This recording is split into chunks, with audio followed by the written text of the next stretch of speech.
안녕하세요. 무더위를 핑계 삼아 야심차게 한 달을 쉬고 돌아왔습니다.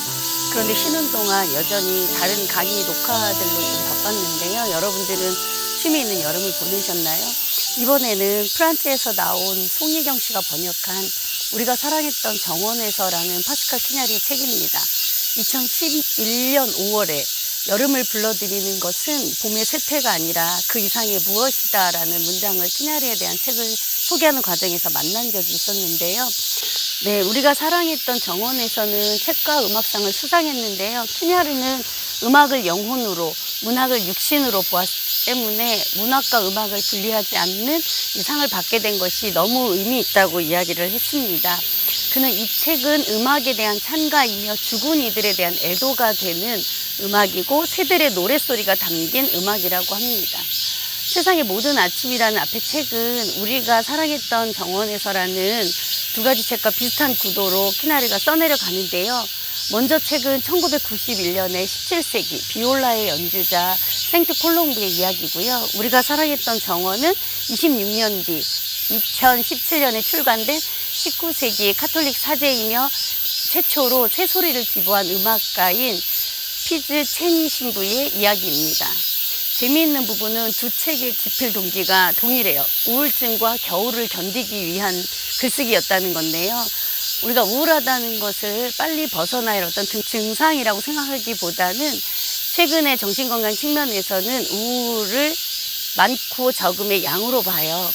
그래서 어떤 연속적인 게 있기 때문에 누구에게나 다 우울은 있고 또 어떤 단계적인 위기가 오거나 상황적인 위기에서 우리는 그 우울을 더 많이 경험할 수 있다는 거예요. 근데 우울할 때 우울한 사람들은 unseen world를 본다고도 이야기를 하고 역사에 많은 인물들이 그렇게 위대하게 남기도 했죠. 퀴냐리에게 우울은 창작과 되게 붙어 있었던 것 같아요. 되게 부러운 지점이기도 합니다. 네, 또한 음악이란 무엇인가와 관련된 책이기 때문에 두 책의 주제가 동일해요.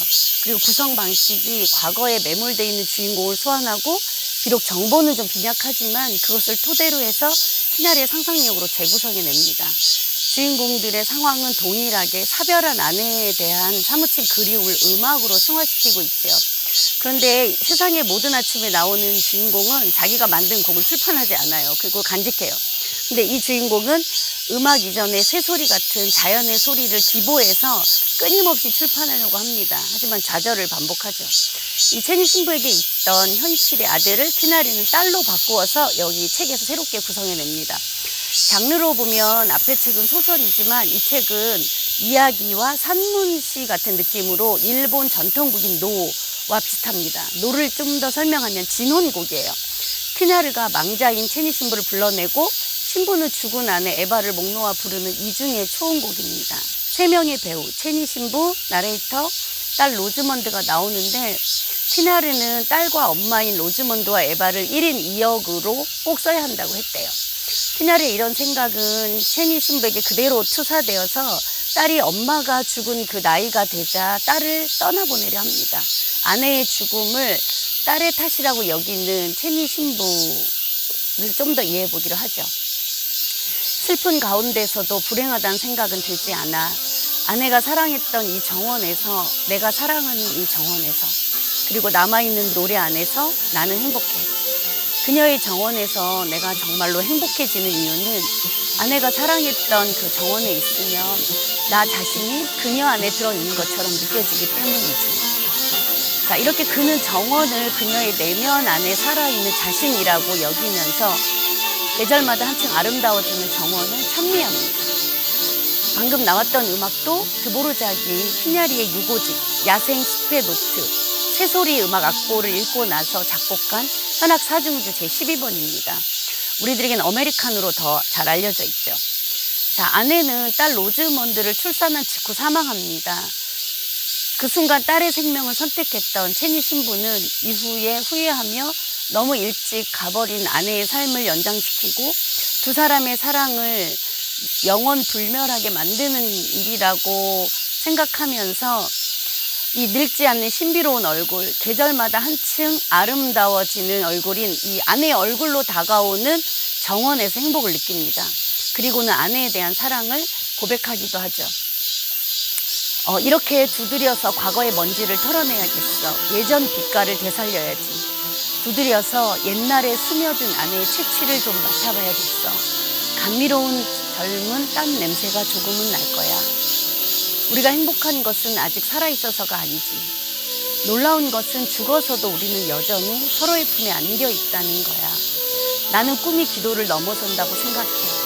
우리는 침묵을 깨고 흐느끼며 잠에서 깨어나지. 네, 이따금 추억은 기억을 멈추게 하며 영혼은 가혹한 흔적보다 더 생생합니다. 그리고 이따금 사랑하는 망자의 얼굴이 우리 자신의 얼굴로 기어오르고 심지어 숨쉬기도 한다고 하네요. 역자 송희경은 꿈을 꾸는 사람처럼, 자신과 대화를 나누는 사람처럼, 낡은 집을 구경시켜주는 사람처럼, 자신이 기억하는 어느 세계로 옮겨가고 싶은 사람처럼 체니 신부가 살아간다고 해요. 근데 이 세계에 있으면서 이 세계에 속하지 않은 존재가 된 복원된 낙원에서 아내의 정원에서 살고 있죠. 그래서 키냐리는 체니 신부를 통해 우리에게 슬픔은 불행이 아니라 불행을 치유하는 것이라고 말 걸어옵니다. 주인공은 새 소리를 기부하면서 거의 에덴에서 행복해하듯 이 지금의 정원에서 옛날의 정원을 사는 거죠. 딸은 이렇게 이야기합니다. 아빠가 보시기엔 제가 언제까지나 완전히 태어난 존재가 아니더군요. 딸은 아름다운 미로인 정원이 벗어나야 할 감옥이 되어버렸죠.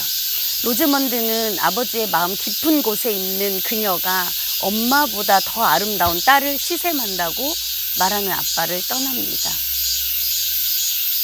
그러나 다시 돌아와 아버지의 죽음 이후 강물이 흘러가면서 희한하게도 그 이름이 바뀌듯이 아버지가 어머니에게 이어받은 정원에 대한 사랑을 이제는 자신이 돌보게 되며 마침내 하늘에는 무지개가 뜨는 것으로 끝이 나는 해피엔딩입니다. 자, 마지막 장면을 함께 상상해 볼까요? 늙은 체니 신부와 늙은 나레이터가 마주 앉아 무릎 위에서 피아노를 연주하는데 소리 없는 음악으로 연주되는 동안 서서히 어둠이 내리고 하늘에는 여전히 무지개가 떠 있고 이제 세 사람이 무대에서 인사를 하는 엔딩입니다. 마침내 깃든 평화로움의 마지막 단어는 사일런스라서 소리 없는 음악만이 남는 페이소스가 깊은 장면인 것 같아요. 여러분에게 침묵으로 연주되는 기원의 소리를 한번 찾아보는 것도 이 여름에 좋을 것 같네요. 네, 질문으로 마무리하겠습니다. 네, 우리들도 많은 슬픔들과 함께 붙어서 살아가죠.